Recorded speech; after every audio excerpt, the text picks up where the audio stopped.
And welcome our listening audience as well to the memory implementation lab.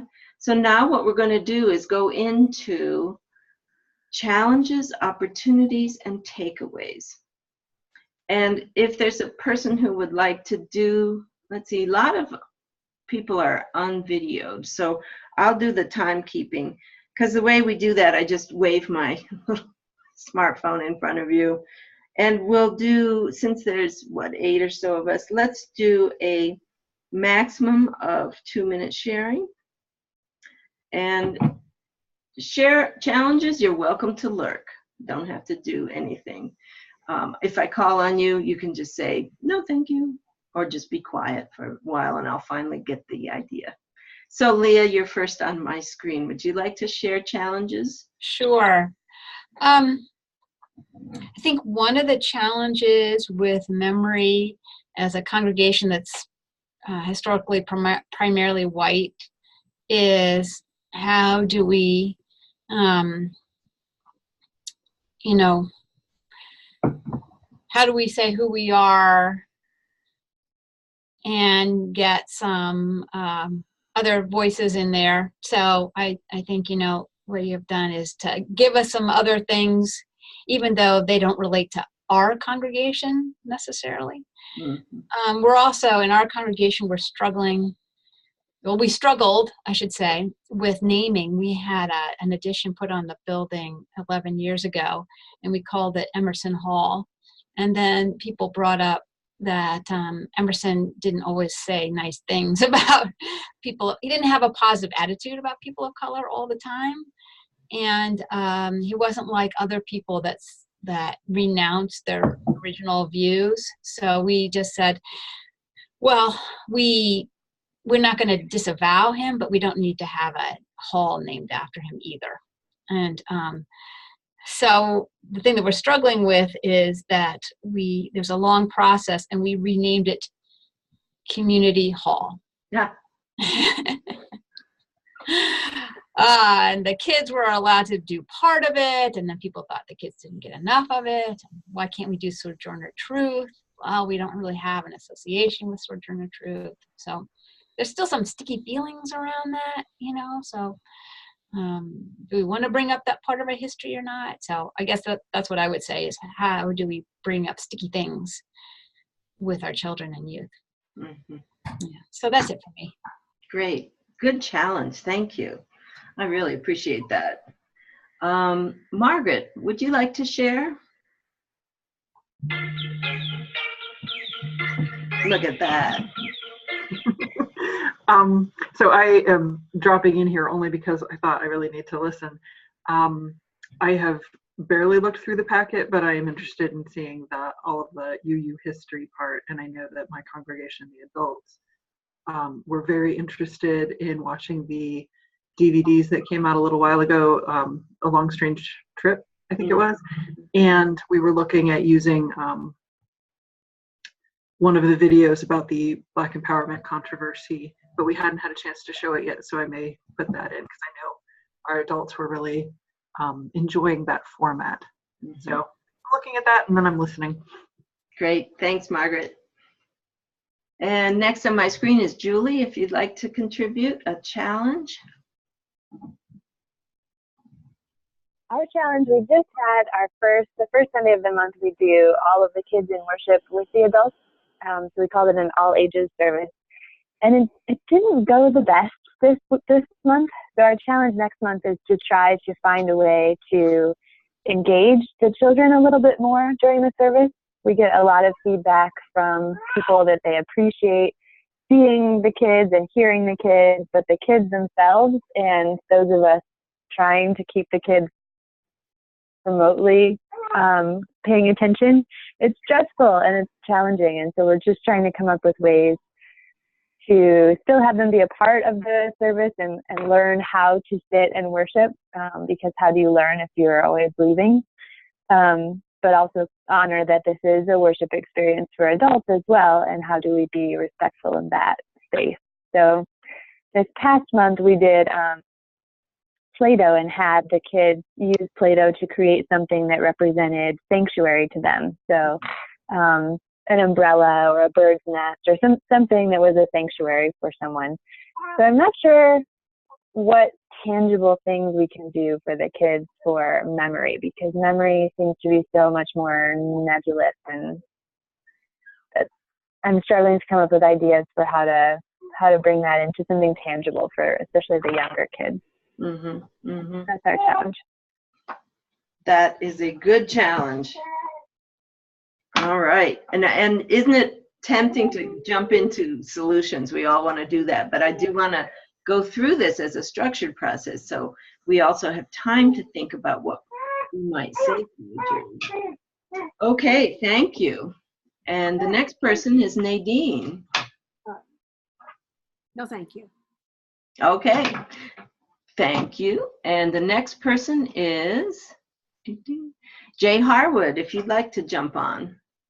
Hi, my first name's Jessica. Sorry about that. Jessica. I think a challenge in thinking about memory is just thinking about how, I agree about how to make it feel like it's authentic and represents different cultures and different backgrounds. And I liked that resource, that website, I forget what it's called, with the different biographies of people of color. And I think a challenge that felt really clear last week and somehow doesn't always feel like a big challenge is just the range of ages, because we have an elementary school group and a junior high group, but just how to make sure that it's engaging for teeny tinies up through fifth graders who are ready for much more content. So that feels like a challenge in planning for the future. Excellent. Another good challenge. Thank you. And I think we've gone through everyone. So thank you. And what I'd like to do is spend just like 10 seconds of quiet and think about our colleagues' challenges and what we might share with them and how they relate to our own challenges.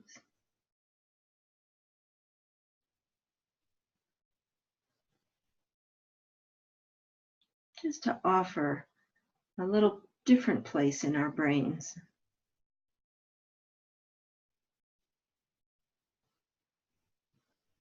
As I'm a DRE, I find, while I was a DRE, I found a very incredible monkey brain inside of myself for planning. And I could just get going and make my colleagues' eyeballs cross. They're like, slow down, let's just talk about this.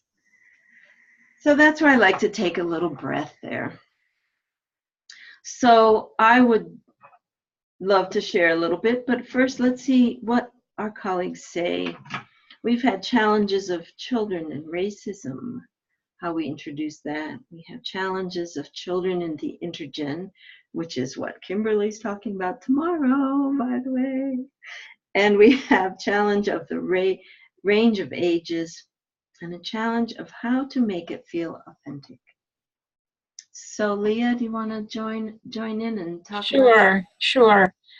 Yeah, I'm feeling that age of ranges kind of age range thing. We went to pre-K through first grade, which is not as wide as somebody had shared. Most Sundays, some Sundays we do have on like holiday weekends, we have pre-K through third grade. And so we do a modified spirit play. My congregation doesn't really like spirit play because, and I can understand why, they want the kids to be able to play and talk together afterwards. So instead of taking their own mat and doing their own thing. So we have a modified version of it. And so we're trying to get at that content through the wondering questions after the stories. And, just trying to find a new way besides story, activity, snack to kind of break that mold a little bit. And I really like the wondering questions for that because you can go so deep. And same with children and adults. Like we have a family chapel the first Sunday of the month. And we're blessed with 2 worship spaces. So I have family chapel in the old space, which is a sanctuary with pews, like pews that go from the aisle to the wall. So there's there's no movement. It's just like look up front and that's it. So that's a challenge. But I had them like look around the sanctuary and ask some wondering questions, including what do you think the people wanted you to feel who built this building? And we didn't quite get there with that. They were still in this one's blue, this one has different windows, this one has this shape. So I'm doing a multi-gen service this Sunday, and that's going to be one of the activities. I'm going to ask that question again. Nice. And see what happens. So I think there's value in like those open-ended questions and asking more than once, even in the same session, to go around again. Did anything spark for anybody else the second time? And if you had just had those older kids talking, I think that's fine. Mm-hmm. Yeah, that's what I got. Awesome. Awesome. Let's see. Margaret, would you like to offer some reflection on these? Not yet. Okay. And Jessica? Sorry about that. I'm not sure if I have anything. That's fine. All right. I'm going to assume Nadine is just thinking and listening. And Julie? Just listening right now. Just listening right now. All right. Well, I'll tell you a few of my reflections as well. One of the things about bringing children into Intergen is that there is definitely a learning spectrum that I found out about. So this time of year, the children won't know necessarily how to be in worship with the whole congregation. And because it's a teaching process. And if you invite the adults to be patient and say, let's see if this changes by the time we get to the chapel or Intergen service in April. Because what I'm doing back in RE, and this is what I encourage you to do, is teaching the children how to be part of the whole gang. So it's as simple as in preschool and those younger grades, teaching them what silence together means and what it can feel like and how they can center themselves. I wiggle my fingers, I wiggle my toes, I wiggle my shoulders, I wiggle my nose. Now all the wiggles are out of me, and I'll be as still as still can be. That's an invitation to worship. The other thing is how to sing together, and if you find the favorite songs that can be sung, they're called zip songs. So you've got to sing when the power says sing, you've got to do when the power says do, you've got to jump when the power says jump. It's the zip, you can zip down and think of different things. If you teach those in RE, and then you go into big congregation, they'll recognize those songs. And it's really cool when they know the songs and the adults don't. So it's a learning process. So here we are in October, and it's only 1 month in, say, to their learning. And if you take that little 45-minute section, it really is less than 10 hours that they've been even exposed to how to be in worship with people. So in other words, I won't belabor it, but it is a way of, there is a way of teaching how to do that. And then how to make it feel authentic and dealing with a range of ages. I will go back to Thomas Groom's praxis model. You don't need to worry about all the Latin language that he used. He's a Catholic religious educator that wrote several of the books back behind me on my library shelf. But what he says is, the most effective way to start something with any age, preschool through graduate school and farther, is to name what you know. So if you ask your children to name what they know about, and then fill in the blank, whatever your topic for the day is, that gives them something internal that they know about.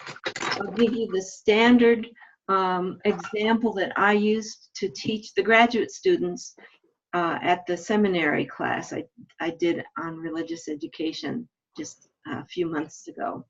So what if we want to do a Hanukkah lesson?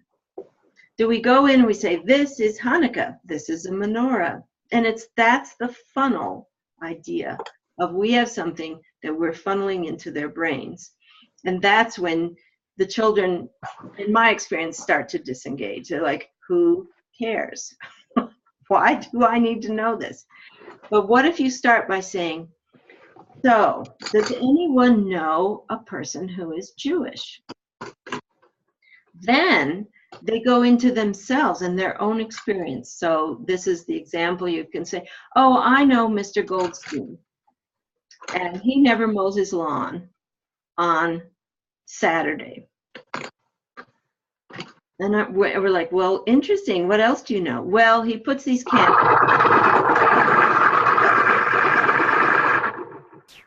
And Margaret, you might want to mute yourself. There you go. He puts these candles in his window. So now you're engaging the children's knowing themselves, and you build from there. So after you do name what you know, you move to telling the story or the tradition about what they know. So that's when you can say, well, coming up is a holiday called Hanukkah. And if Mr. Goldstein is Jewish, he's probably going to celebrate that. Here's some things you could ask about them. The next thing you do is to go into integration and response. And what that means is you say, now that you know that Mr. Goldstein's going to be celebrating Hanukkah, what might you do next time you see him? You might say, Happy Hanukkah. You might find out with your family what this menorah is all about. You might put one in your own window. Or you might go to Israel someday. You see, so that's the way that Thomas Groom talks about the praxis model of creating educational experiences which connect to the people who are experiencing them. Perhaps that would help. And you don't have to remember that whole cycle, but if you think to yourself, how am I going to ask them a question? And this has to do with wondering questions, where they're asked to name what they know. That's the magic bullet from my education takeaways. All right, and then children and racism. So what's interesting, we'll take it out of racism and let's do Christian baggage, because that's something that's easier to process right now. So we as religious educators are dealing with a whole population of little people, growing up people, who don't have baggage, right? They are children of people who do have baggage and confusion and emotional response to the Christian stories. And so we as religious educators have to walk the fine line between understanding that the parents are going to have knee-jerk reactions and they're going to have a hard time dealing with this, and the children are like, oh, okay, cool. That's a nice story. Or, of course, we should all treat each other kindly. And now you put in racism as a topic, and it's the exact same thing. The children, they can identify this, but they don't have our angst around it yet. And so we go through all these questions. There's a book. Oh dear, it's something like White Flower. It's about some people who did, well, anyway, we won't go there because I can't remember it. But when we're dealing with children and racism, we want to deal with that topic gently and kindly, and essentially saying, let's listen and find out what these people's stories are like, and know that behind us are the adult congregants who are struggling with, what? I'm not a white supremacist, or what's going on in this faith? All those big questions that we're wrestling with. Perhaps that helps. Any comments about that?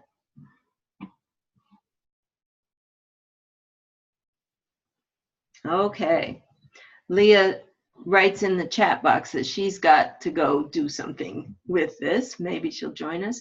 So now I invite you to think about opportunities that you're hopeful for November memory. And of course, if you just opened up that packet and you're just listening, no problem. But if you are starting to ping on an idea, you want to share it with us. And I will, oh, look at, my name is still Scott Taylor. I'm a Scott Taylor Prime. Okay, Julie, do you have some opportunity that you'd like to visit, share with us?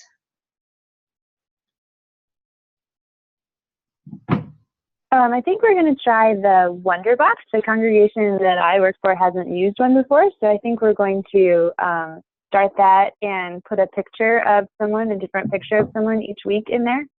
And then I'm trying to play around with somehow having maybe stones with the Genkofa picture on them, or a keychain or something like that, something that the kids can take with them, something tangible.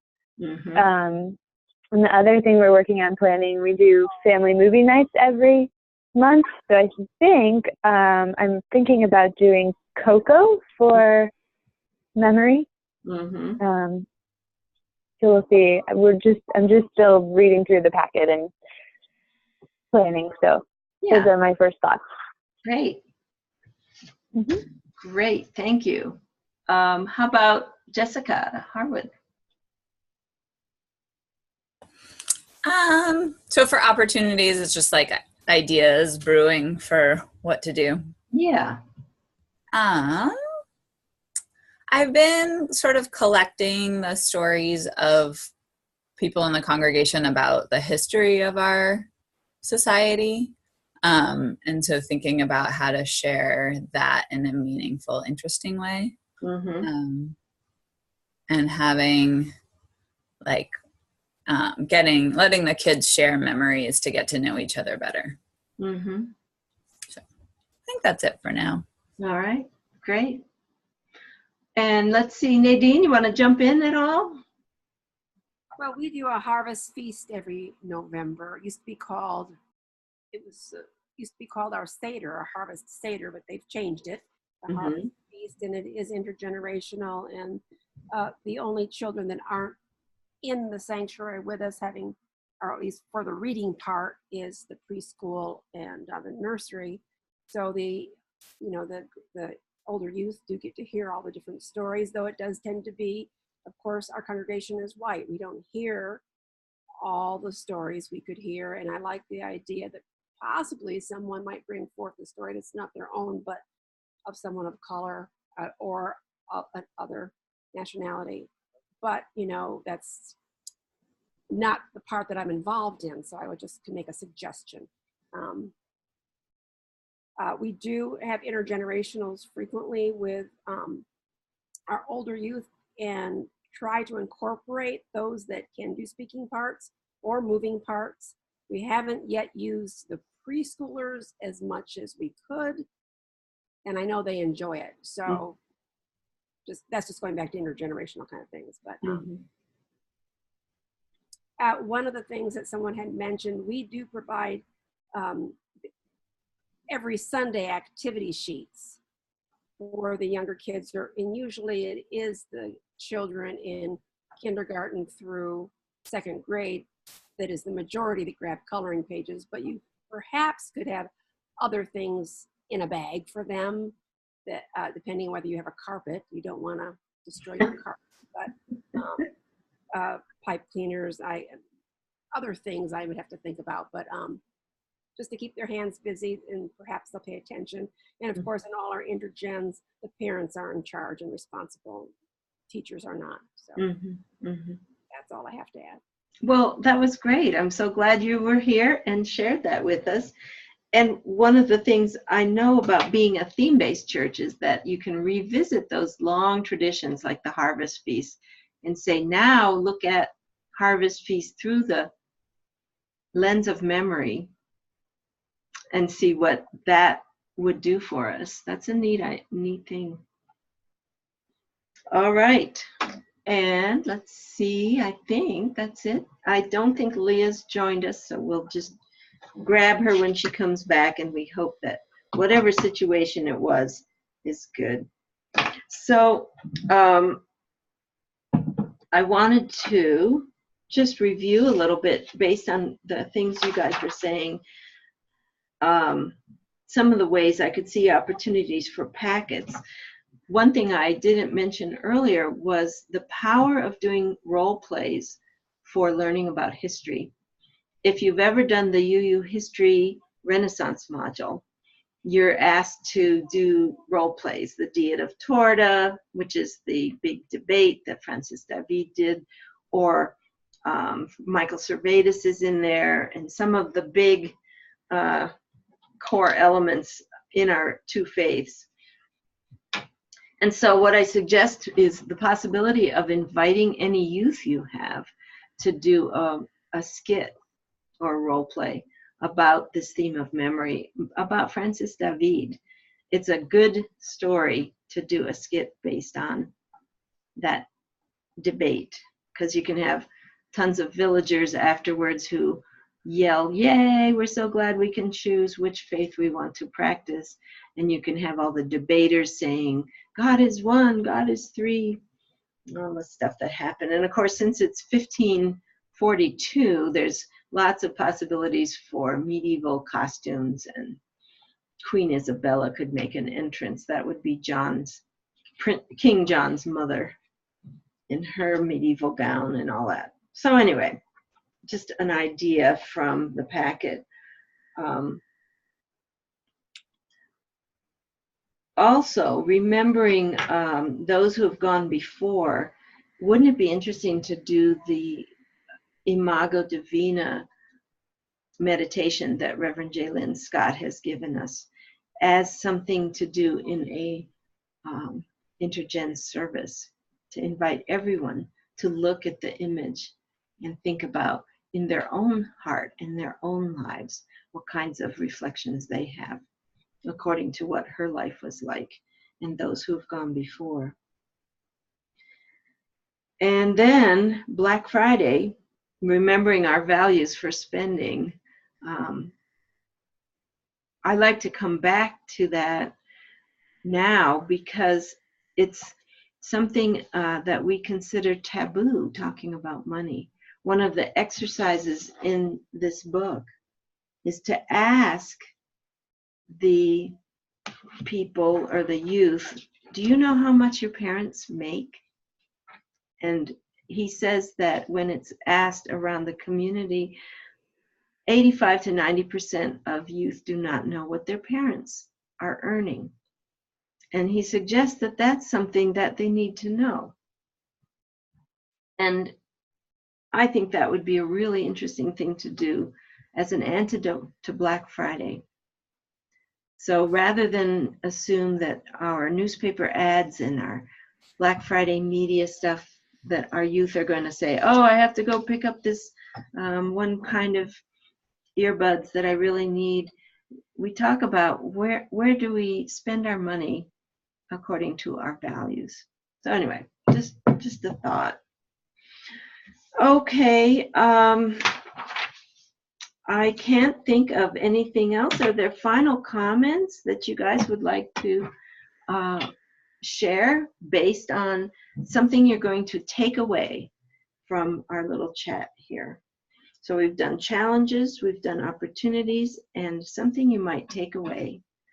And I'll put Julie on the spot. Julie, do you have something? I'm really interested in trying maybe the bread communion as a intergenerational service, and maybe that would be a good way this month to involve the kids.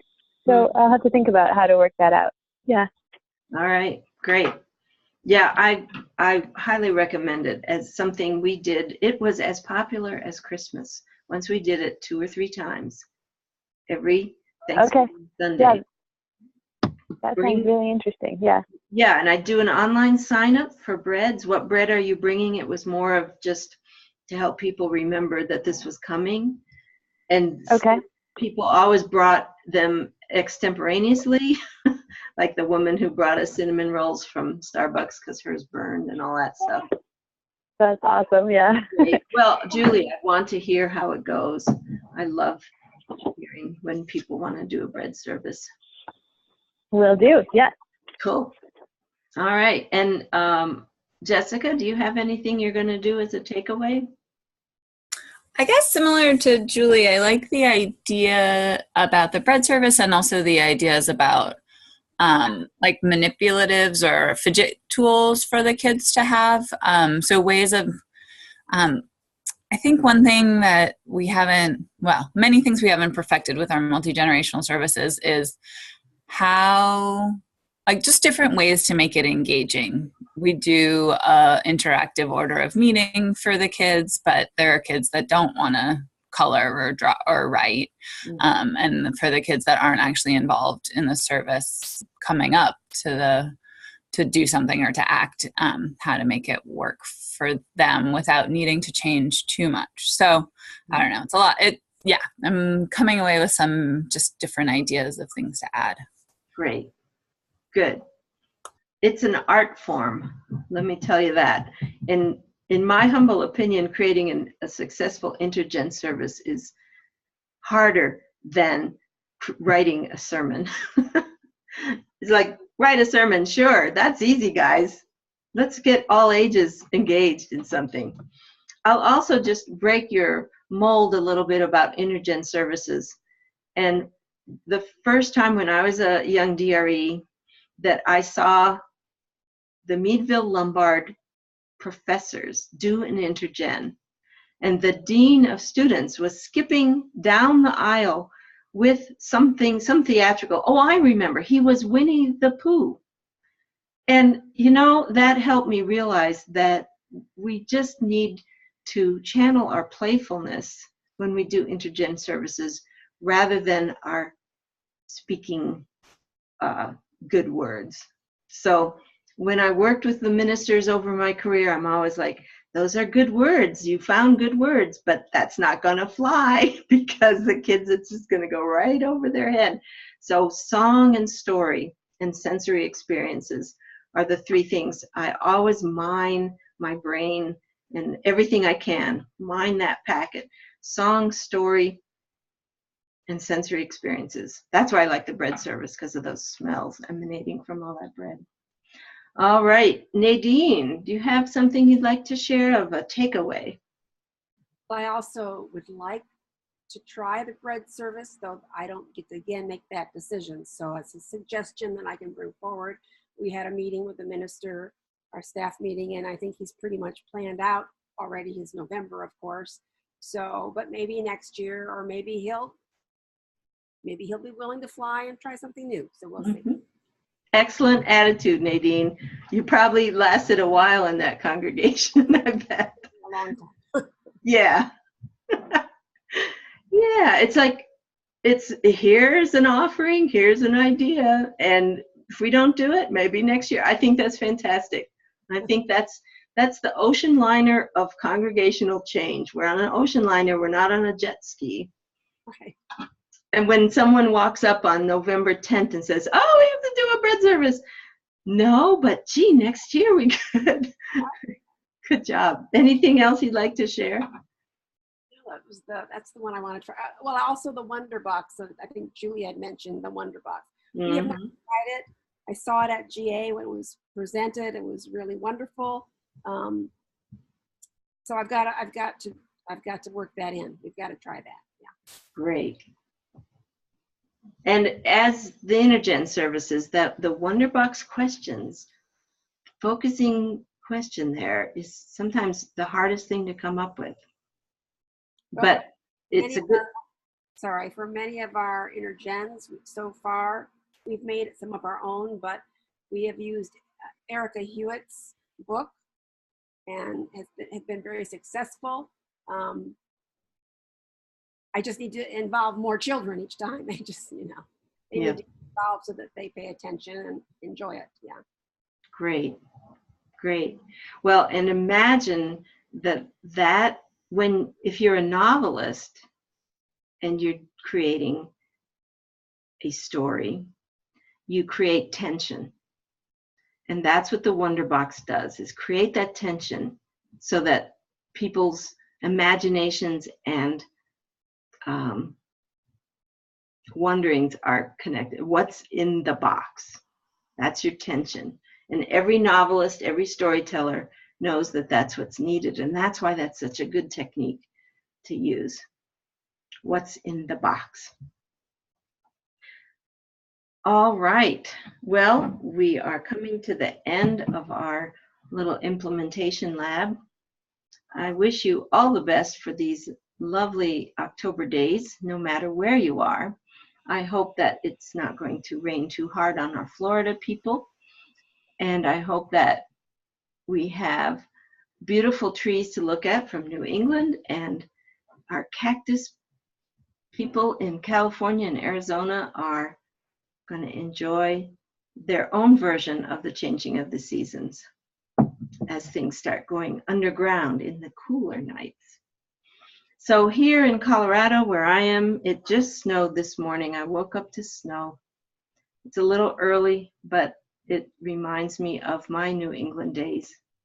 So I wish you all the best, and I hope that you'll try out the Intergen webinar tomorrow. I think that it's going to be fantastic ideas there, and have a great rest of your day.